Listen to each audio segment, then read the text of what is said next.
Je suis là, l'adversaire est vraiment là.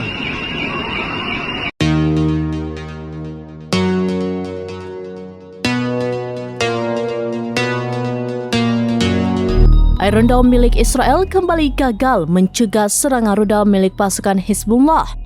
Dilaporkan bahwa Tel Aviv dibombardir rudal canggih hingga membuat adanya kerusakan, kebakaran hingga kepanikan warga Israel. Serangan itu pun juga telah dikonfirmasi oleh Tentara Pendudukan Israel pada Senin 18 November 2024. Dilaporkan bahwa warga Tel Aviv banyak yang terluka dan setidaknya 2 orang tewas. Sementara jumlah korban terakhir belum diungkapkan.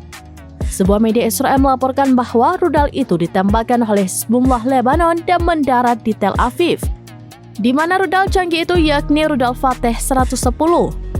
Rudal Fateh 110 diakui karena kekuatan destruktifnya yang signifikan, direkayasa untuk menyerang target kritis dengan akurasi yang tepat dalam margin hingga 10 meter. Media Israel melaporkan juga bahwa setidaknya 1 rudal mendarat di Ramat Gan, sebuah kota pusat di daerah Tel Aviv, menyebabkan pemadaman listrik di daerah tersebut. Kebakaran juga meluas di daerah itu, mendorong pengerahan 7 kru pemadam kebakaran untuk memadamkan api. Sebuah kebakaran meletus di sebuah bus di Bnei Brak sebelah timur Tel Aviv setelah langsung terkena rudal dengan pertahanan udara Israel atau Iron Dome gagal mencegah serangan itu.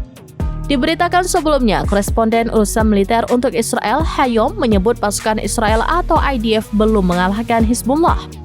Pihaknya juga menekankan kini situasinya IDF masih jauh dari kata selesai. Ia mencatat sentimen tersebut tidak hanya dibicarakan oleh para pemukim Israel di utara dan tentara Zionis yang bertempur di Lebanon Selatan.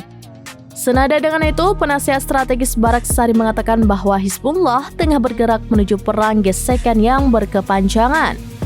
Sementara itu, Moshe Davidovich, Kepala Forum Pemukiman Garis Depan Israel di wilayah utara Palestina yang diduduki, menggambarkan keadaan tenang yang aneh bercampur dengan kepanikan ekstrim. Hal itu disebabkan oleh intensitas serangan roket dan pesawat tak berawak dari Lebanon selama 3 hari terakhir. Davidovich mengatakan kepanikan dimulai dengan serangan pesawat tanpa awak dan itu sekarang telah menjadi rutinitas. Davidovich juga menambahkan bahwa wilayah utara telah berada dalam keadaan kekacauan besar dalam beberapa hari terakhir.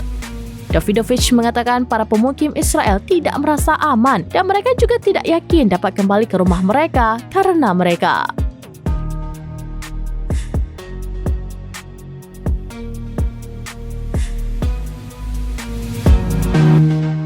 Download Tribun X sekarang, menghadirkan lokal menjadi Indonesia.